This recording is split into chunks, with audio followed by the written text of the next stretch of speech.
नमस्कार, आप सभी का स्वागत है मेरे चैनल आंजनेया एंकर मुक्ता में। आज हम लोग बात करेंगे हिंदी की। क्या है ना कि बच्चे जो होते हैं वो इंग्लिश बहुत ही इजीली लिख भी लेते हैं और पढ़ भी लेते हैं। क्यों? क्योंकि हिंदी जो है वो स्कूल्स में कम पढ़ाई जाती है। कट हो सकते हैं बट यही सच है कि मोस्टली स्कूल में जो है इंग्लिश पढ़ाई जाती है, जो पैटर्न है वो इंग्लिश का है, तो बच्चों की हिंदी पर पकड़ बहुत कम होती है।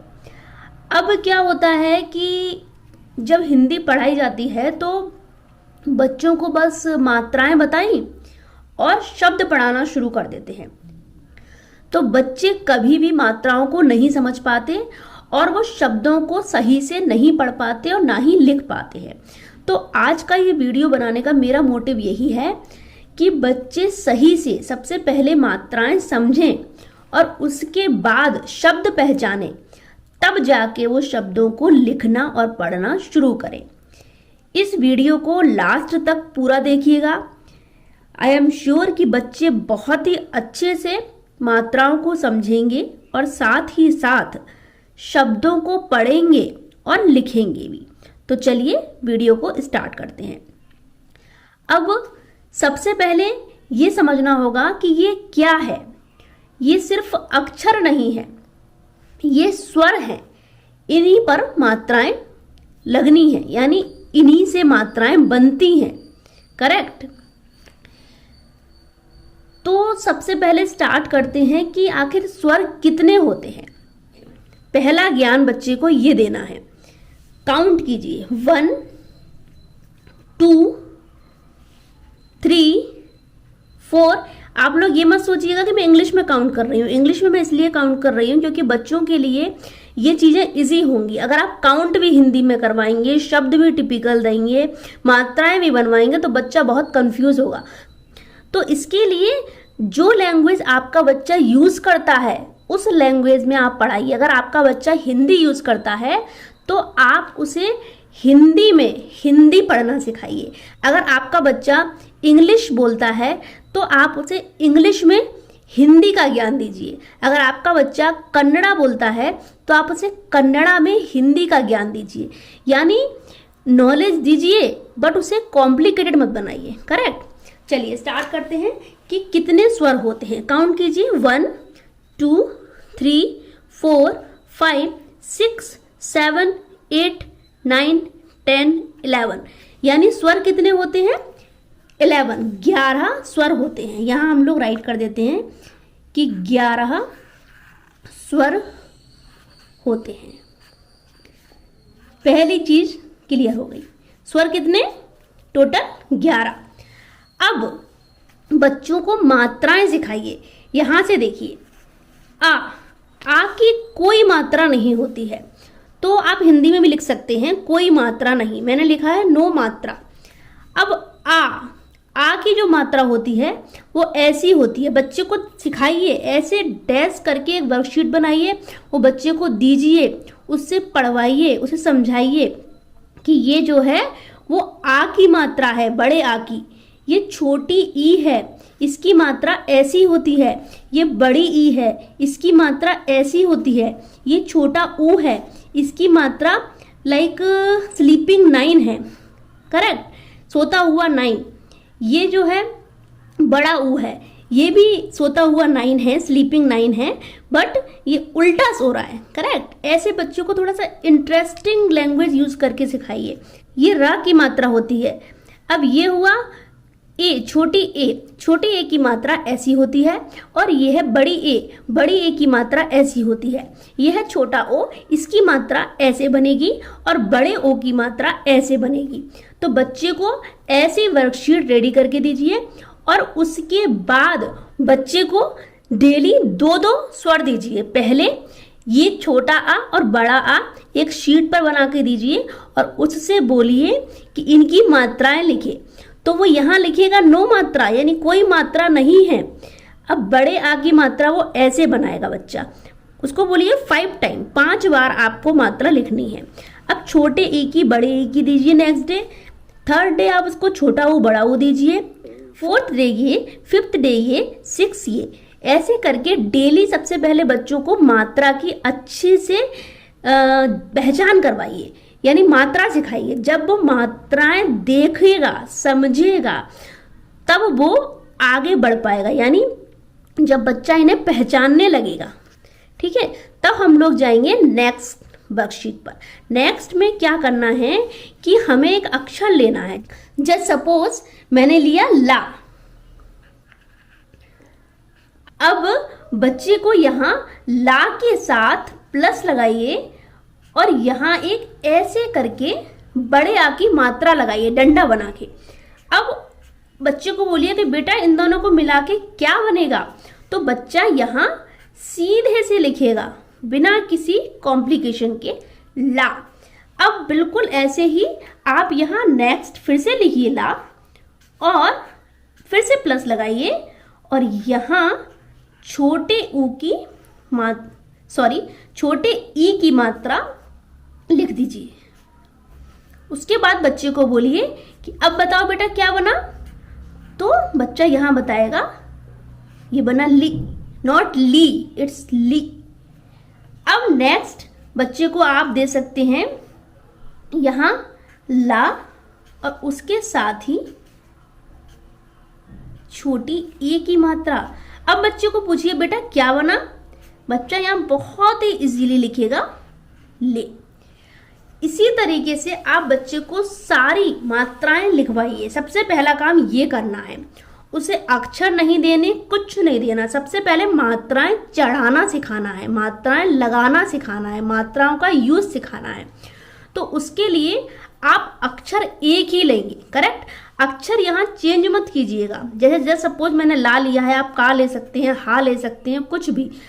अब यहाँ हमने बच्चे को फिर से ला दिया, अर्थात यानी अक्षर वही है, बस यहाँ की मात्राएं बदली हैं। यहाँ हमने बड़ा ए लिखा है, यहाँ हमने बड़ा ऊ लिखा है। अब बच्चे से पूछिए कि इसको मिलाकर क्या बना, यहाँ बच्चा लिखेगा लू। इसी तरीके से आपको बच्चे को सारी मात्राएं देनी है। यानी फिर से एक बार रिपीट करूंगी कि अक्षर नहीं बदलना है, सिर्फ यहाँ वाली मात्राएं बदलनी है, बाकी सब सेम रहेगा। तो बच्चे को कंसेप्ट क्लियर होगा मात्राओं का। अब ऐसे ही आप बच्चे को वर्कशीट दीजिए। एक दिन एक अक्षर की वर्कशीट देनी है। बहुत ज़्यादा बच्चे को कंफ्यूज नहीं करना है।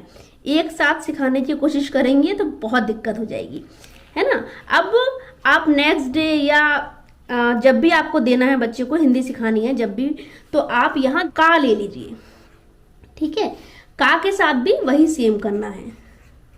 ऐसे का वर्कशीट ऐसे बनानी है, वर्कशीट बनाना मैं आपको बता रही हूँ। ऐसे का सब जगह लिख दीजिए और यहाँ लिखिए मात्राएं फटाफट। जैसे सपोज यहाँ आपने लिख दी बड़ी ई की मात्रा, यहाँ आपने लिख दिया बड़े ओ की मात्रा, यहाँ आपने लिख दिया छोटी ए की मात्रा, यहाँ आपने लिख दिया छोटी ई की मात्रा, यहाँ आपने लिख दिया बड़े आ की मात्रा। अब बच्चा इसके आगे आपको मात्राएं लगा के शब्द बताएगा।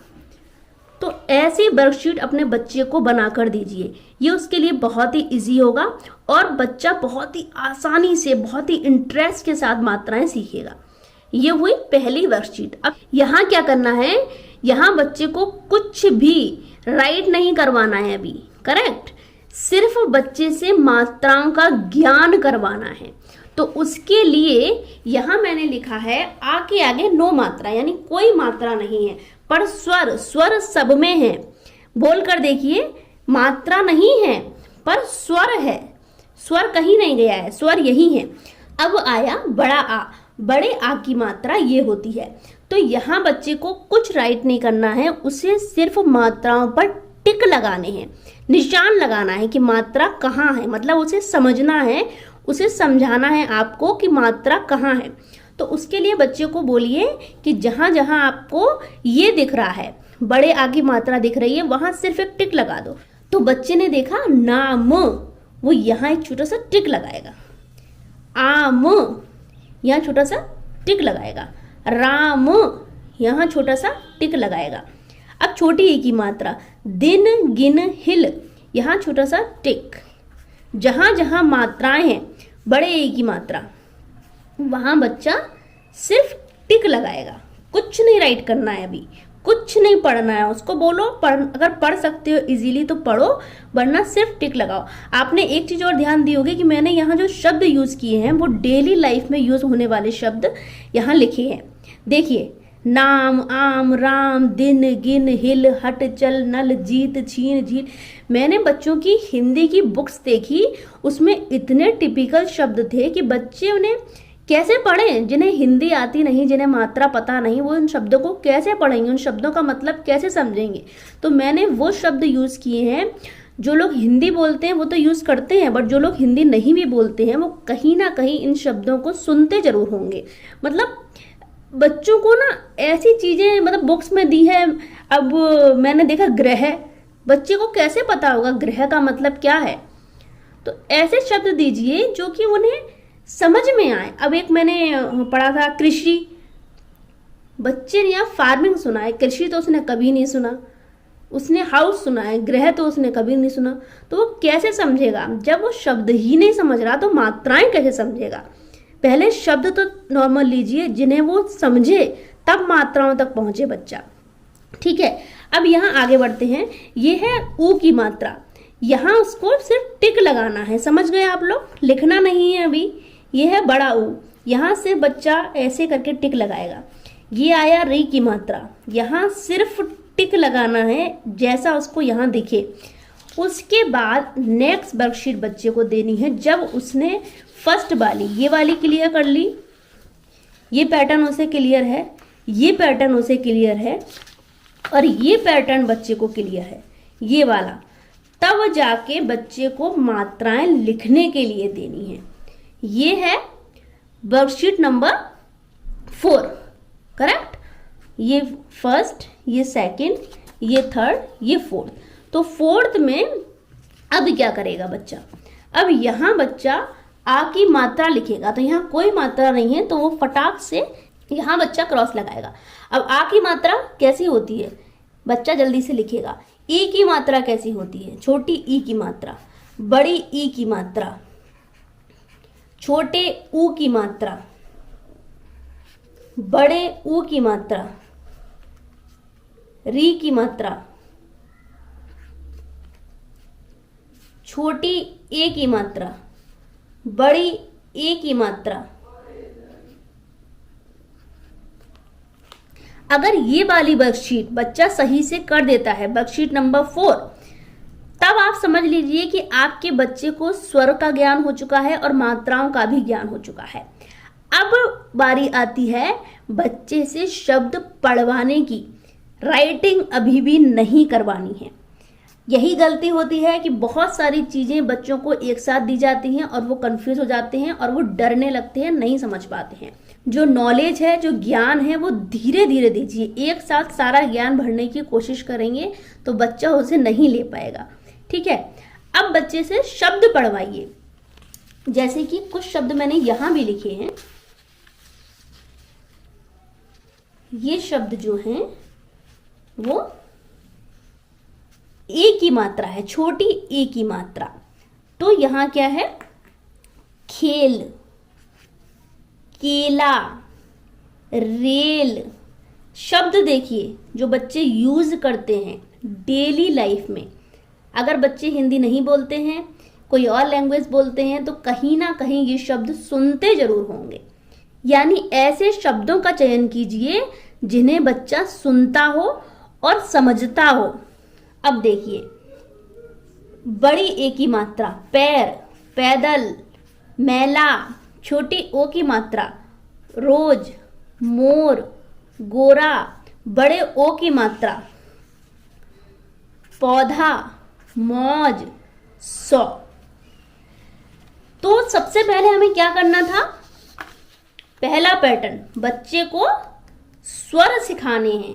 11 स्वर होते हैं और ये स्वर की मात्राएं हैं। ठीक है, ये है वर्कशीट नंबर 2। इसमें बच्चे को सारा आपको राइट करके देना है। ये सब पेरेंट्स का पार्ट है। ये ब्लू वाला जो है ये पेरेंट्स को बना के देना है बच्चों को। और यहाँ जो है दिस वन, ये मैंने जो रेक्टेंगल में बंद किया है, ये रेड वन, ये जो है ये बच्चों को करना है। ये हुई वर्कशीट नंबर 2। अब आइए वर्कशीट नंबर 3 पर। यहाँ क्या करना है, यहाँ बच्चे को सिर्फ मात्राएं पहचाननी है और उन पर टिक लगाना है, ऐसे छोटा छोटा टिक, सिर्फ ये करना है। अब ये है वर्कशीट नंबर 4। यहाँ बच्चे को मात्राएं लिखनी है। जब इतना हो जाए उसके बाद बच्चे से शब्द पढ़वाइए और तब बच्चे से शब्द लिखवाइए। अब जैसे मैं अपना ही एग्जाम्पल देती हूँ, मुझे कन्नड़ा बिल्कुल नहीं आती थी, बट क्या हुआ कि यहाँ हम लोग बेंगलोर में रहते हैं, तो यहाँ जो है वो कन्नड़ा जो है वो कंपलसरी है।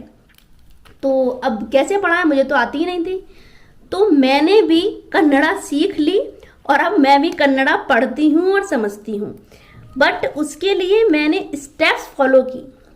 ये नहीं कि सीधे शब्द पढ़ने लगी या सीधे कन्नड़ा को लिखना शुरू कर दिया, ऐसा मैंने कुछ भी नहीं किया। मैंने स्टेप बाय स्टेप स्टार्ट किया और आज मैं कन्नड़ा भी पढ़ती और बोलती हूँ, यानी हिंदी, इंग्लिश एंड साथ ही साथ कन्नड़ा और राजस्थानी भी, क्योंकि मैं राजस्थान से हूँ। तो आज जो है मैं 4 लैंग्वेज बोल सकती हूँ। क्यों? क्योंकि स्टेप बाय स्टेप फॉलो किया। तो वही मैं आप लोगों को बोलना चाहूँगी कि हिंदी भी बहुत ही इजी लैंग्वेज है। अगर आप स्टेप बाय स्टेप फॉलो करते हैं तो आपके बच्चे बहुत ही आसानी से हिंदी सीख जाएंगे। आशा करती हूँ आपको मेरा वीडियो अच्छा लगा होगा। अगर आपको मेरा आज का वीडियो अच्छा लगा हो तो प्लीज़ सब्सक्राइब कीजिए चैनल को। ऐसे ही इंटरेस्टिंग पैटर्न के लिए, ऐसे ही इंटरेस्टिंग वीडियोज़ के लिए। Thanks for watching.